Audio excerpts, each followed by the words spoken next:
First of all, I want to introduce myself. I'm Yash Shelar. I'm a grooming expert and a fashion choreographer and show director. ये बहुत ही अच्छा platform Kumar ji ने ये organise किया है कि ताकि आप बेसिक्स बिगिनर्स जो रहता है बेसिक्स ऑफ बिगिनर्स ये अलग चीज है। ठीक है, बेसिक अगर आपको आता है तो आप पहले बिगिनिंग लेवल पे जाते हैं। ठीक है, फिर इंटरमीडिएट, फिर प्रोफेशनल लेवल पे। सो हम जो स्टार्ट करेंगे मॉडलिंग। मॉडलिंग ये जो चीज है ये लोगों को लगता है सिर्फ रैंप वॉक रहता है। नहीं, as a model you have to represent everything.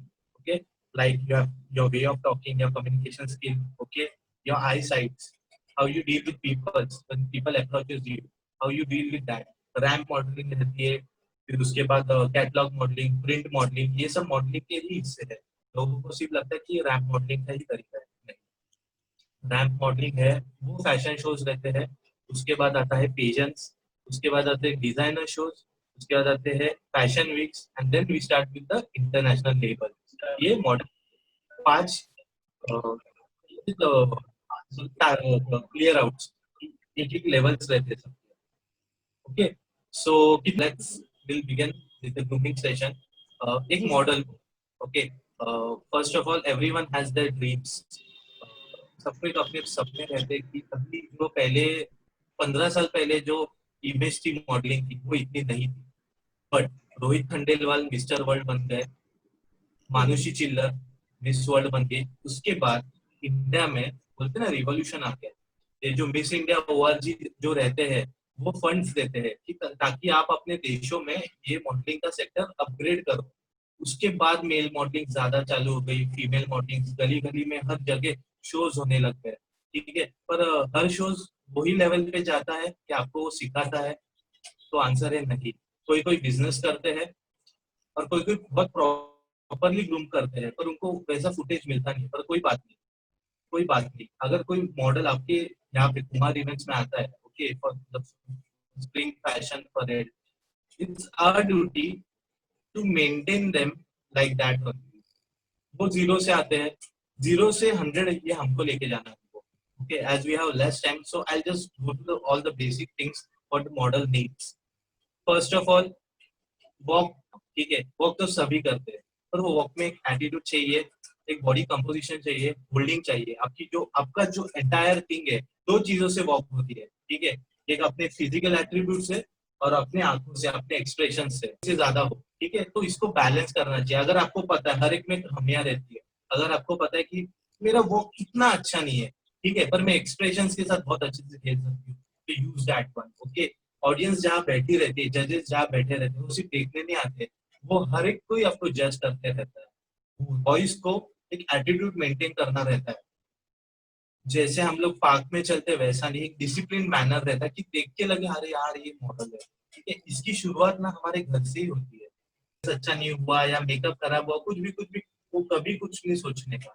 जब भी आप वॉक करोगे, जैसे आपने एंटर किया, हमेशा you have to hit your eyes on the crowd कि मैं आ गया या मैं आ गई, चलो सब लोग मेरी तरफ देखो। एक पोज लेना रहता है। ओके, मॉडलिंग आपके कॉस्ट्यूम्स के ऊपर डिपेंड है, आपके थीम के ऊपर डिपेंड है। वॉइस को हमेशा एटीट्यूड कैरी करना है, तो हमेशा ना आपको ना नजर ये चिन लेवल रहती है, ये चिन लेवल है। ठीक है, ऐसा नहीं देखना है, ना ऐसा देखना है, ना ऐसा देखना है, ना ऐसा देखना है। हमेशा ये चिन लेवल से और ये आंखों की साइड्स रहती है, ये दो आंखों की साइड्स रहती है, उसको मैच करना है, तो आपको खेलना है। Voice you always have to be in a stiff. Okay, stiff रहना है, रिजिड नहीं रहना है, स्ट्रेट रहना है, आपको इरेक्ट रहना है। ऐसे ऐसे नहीं आना है। Okay, you don't have to poke yourself, ऐसे वॉक नहीं करना, ऐसे वॉक करना है। ओके, एवरीवन, गर्ल्स में ग्रेस होता है। ओके, एक अदा होती है। ठीक है, इसीलिए उनको लड़कियां कहते हैं। ठीक है, लड़कियों में जो रहता है वो दिल से होते हैं और आपके एटीट्यूड से होते हैं। ठीक है, आपकी हरकतें वैसी होनी चाहिए कि हाँ यार ये इसको देख के खुश होना चाहिए, अरे यार ये आ गया, ये आ गया। इससे पोल वोटिंग्स होता है। ये रैम के टिप्स होते हैं। उसके बाद आपके आते हैं introduction, most important. Okay, introduction. अभी एक मॉडल दिखनी बहुत अच्छी है या दिखना बहुत अच्छा है, पर उसको बात करने का तहजीब नहीं है। If you are model, if you are a model, then you have to introduce yourself. आप इतना तो आना ही चाहिए कि आप अपने आपको इंट्रोड्यूस कर सकते हो। आपको अप्रोचेस आएंगे, तब वो आपको सिर्फ देख के नहीं अप्रोच करेंगे, कोई कोई रहता है देख के अप्रोच करता है, कोई कोई नेचर की वजह से भी अप्रोच करता है, अरे इसका बात करने का तरीका बहुत अच्छा है, ये अब हाय हेलो ये भी कहते हो ना, इसमें भी एक जादू रहता है, ऐसा नहीं हाय हेलो नहीं, इसमें भी एक जादू रहता है कि हाय हेलो 30 सेकेंड या 45 सेकेंड के अंदर आपको खत्म करना है इंट्रोडक्शन आपका। उसमें क्या आता है, फर्स्ट फर्स्ट ऑफ ऑल आपका नेम आता है, उसके बाद आता है आपका कंटेस्टेंट नंबर। ओके, वो आप ऐड कर सकते हो, अगर आपको बैचेस दिए गए रहेंगे तो आपको जरूरत नहीं, बैचेस नहीं दिए तो आपको ये जरूरी ऐड करना है, क्योंकि वहाँ पे जजेस बैठे रहते हो, कभी कभी माइंड मिसप्लेस हो जाता है, तो उनको मार्क्स लिखने के लिए हम लोग वापस बताते हैं कि माई कंटेस्टेंट नंबर। उसके बाद आप एक फ्रेज ऐड कर सकते हो, एक शायरी ऐड कर सकते हो अपने नाम के ऊपर या किसी के भी ऊपर, कि आपका लाइफ का गोल क्या है, राइट। एक शायरी आप ऐड कर सकते हो, उसको फ्रेज बोलते हैं, कैसे भी कोई भी एक बोलते हैं जुगलबंदी, कुछ भी आप ऐड कर सकते हो उसमें, ताकि उन्होंने क्राउड का अट्रैक्टिव लगे। फिर अपने बारे में बताइए कि आप क्या हो, उनको आपके बैक स्टोरी से बिल्कुल इंटरेस्ट नहीं है कि आपने क्या किया है क्या नहीं, आपके प्रेजेंट गोल्स क्या है ये बताओ। उसके बाद you have to thank the organisers, okay, जिसने आपको प्लेटफॉर्म दिया है, you have to thank them and with a smile you have to end the conversation. ये हमेशा ना फ्रेमिंग करके लिखना चाहिए, हमारे पास मोबाइल रहता है 45 सेकेंड्स में आपको एडअप कर, ज्यादा टाइम नहीं ना, बोर हो जाते हैं, ठीक है, बोर हो जाते हैं, माइंडसेट रहता है कि शो जल्दी भगाना रहता है, इतने इंट्रोडक्शन के लिए टाइम नहीं रहता है। इंट्रोडक्शन इसीलिए कम टाइम में दिया जाता है कि आप वो टाइम का यूटिलाइज कैसे करते हो। ये टाइम इसको दिया है 30 to 45 सेकेंड, इसमें भी इसने प्रॉपरली इंट्रोडक्शन दिया, इसीलिए वो राउंड रखा हुआ रहता है, ऐसे नहीं सिर्फ चलाना है शो बढ़ाना है इसी का राउंड नहीं रखा हुआ रहता है, वो इसीलिए राउंड रखा हुआ रहता है। सो आपको हर एक को ना 30 to 45 सेकेंड में आपका इंट्रोडक्शन रेडी करना है। उसमें फॉर एग्जाम्पल भाव्या जी, भाव्या क्या है, भाव्या जी को वो 30 to 45 सेकेंड में वो बताने आना के बाद आता है Q&A राउंड, जिससे सब डरते पता नहीं क्यों। रोज हमारी जिंदगी में हर एक से सवाल जवाब होते रहते हैं, माँ पूछती है खाने में क्या खाएगा, आप बोलते हो दाल राइस खाऊंगा, हमेशा लोगों से सवाल जवाब होते हैं, पर लोग डरते हैं नहीं। उसका नॉर्मली आपको उसका क्या है, आपका अपब्रिंगिंग वैसा चाहिए कि आप थोड़ा पढ़ते रहो, क्राउड से इंटरेक्शन करते रहना चाहिए, कि आपको किसी ने पूछा तो वहां पे फेड अप नहीं होने चाहिए, आपके पास जवाब रहना चाहिए। First of all thing is that language doesn't matter, सोचता है कि we have to give introduction in English only, ठीक है, ये जरूरी नहीं है कि आपको इंग्लिश में ही देना है, आप हिंदी में भी दे सकते हो, या बस ऐसे लैंग्वेज में देना जो ऑडियंस को समझे और जजेस को समझे, ओके। पर वो फ्लुएंसी होनी चाहिए, ऐसा नहीं बीच में ही इंग्लिश और बीच में ही हिंदी और बीच में ही मराठी या बीच में ही कन्नड़ा, ऐसा नहीं होना चाहिए। आपका एक ही 30 to 45 सेकेंड का उसको भी टाइम मिलता है, ओके। जब जज आपको सवाल पूछता है तब एक स्टांस रहता है, लड़कियां ऐसे खड़ी रहती है, ओके, एक हाथ नीचे रहना चाहिए, ऐसे माइक भी चेहरे पे नहीं आना चाहिए, जब फोटोग्राफर फोटो खींचेगा तो माइक चेहरे पे आएगा नहीं, माइक का भी यहाँ पे ये लेवल पे आना चाहिए, ताकि आपकी वॉइस है ना वहां तक अच्छे से कैरी फॉरवर्ड हो, डिस्टर्बेंस ना लगे। यहाँ पे माइक पोजीशन रहनी चाहिए, कैसे पोजीशन में खड़े रहते हैं, की पोजीशन में खड़ा रहना है, ओके।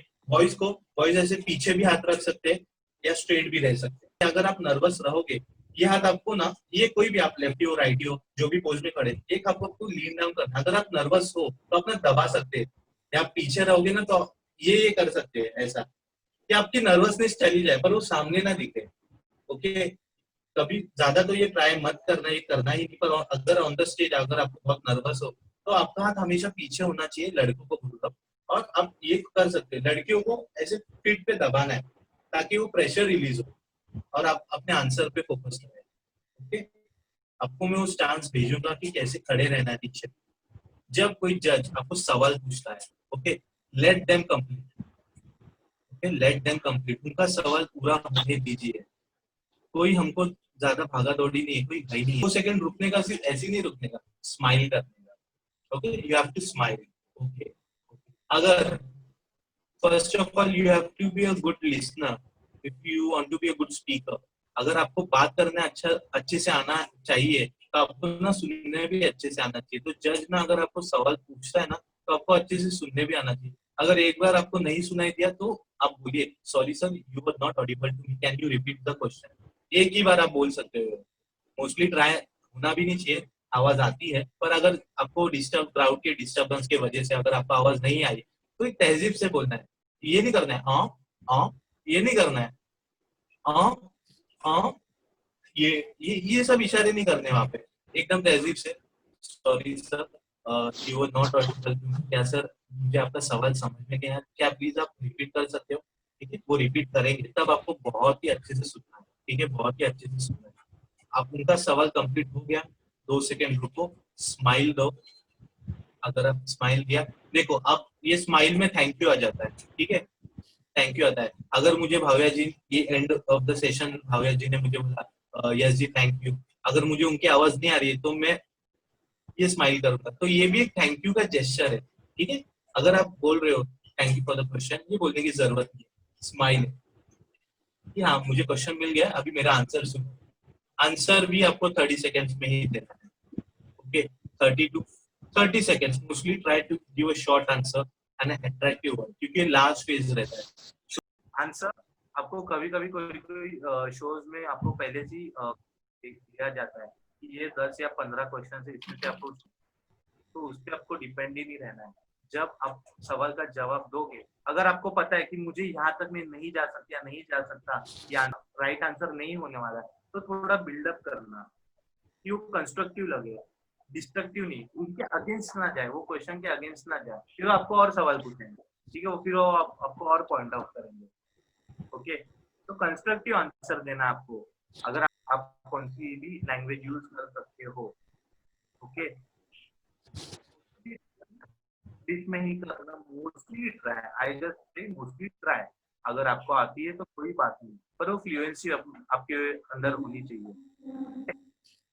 तो these are the basic tips of the modelling. अपने आप को खुद रूम रहता है हमारा, लॉक कर देना। ठीक है, या कोई ऐसे प्लेस में जाना जहाँ पे कोई नहीं है, पहले आप कंफर्टेबल होना सीख लो अपने आप से, फिर आप ऑडियंस के सामने जा सकते हो। ओके, आप में कॉन्फिडेंस लाओ, रिकॉर्ड करो, खुद ही रिकॉर्ड करो और खुद ही देखो मैं कहाँ कम हूँ या कहाँ ज्यादा हूँ। Hand gestures, body gestures, grace आता है, कोई नहीं, 2 तारीख ऑडिशन है। ठीक है, आता है, हमेशा आता है। अपनी अभी तो स्टार्ट किया है, give yourself a time. Okay, अब हम ना मैं कोई जादू करूँ ना कोई आप जादू करो, जब आप खुद को ज्यादा सेल्फ प्रैक्टिस के लिए टाइम दोगे तभी आप में सुधार आएगा। वॉक करिए। इंट्रोडक्शन मैंने जैसे बोला, mostly try to end with 30 seconds. Okay, with a smile, with a grace, with a fluency. Question answers के वक्त आपको टीम में खड़ा रहना है। जब सवाल को होने दीजिएगा, 2 सेकंड बाद आंसर देना। ओके, एक स्माइल से, या फिर आप बोल सकते हैं thank you for the question and start with your answer. Costumes आप जब ऑडिशंस में वेयर करोगे तो सी दैट कि वो ज्यादा ब्राइट ना हो। ओके, ज्यादा ब्राइट ना हो या ज्यादा कॉन्ट्रास्ट ना रहे उसका, डिसेंट रहना चाहिए। यू शुड लुक लाइक, या this is the prettiest one. आपके बैक साइड रेड है तो मैं रेड नहीं पहनूंगा। Okay, I will use against that contrast पहनूंगा मैं उसका। अगर आप जहाँ पे वीडियो रिकॉर्ड कर रहे हो ऑडिशन का, तो वो भी बहुत मैटर करता है। इसीलिए स्टेज पे लाइट्स रहती है, तो ऐसी नहीं पैसा इसीलिए डाले नहीं, इसीलिए स्टेज पे लाइट्स रहती है जो कॉस्ट्यूम के हिसाब से चेंज होती रहती है। सो आपका बैकग्राउंड भी बहुत इंपॉर्टेंट है।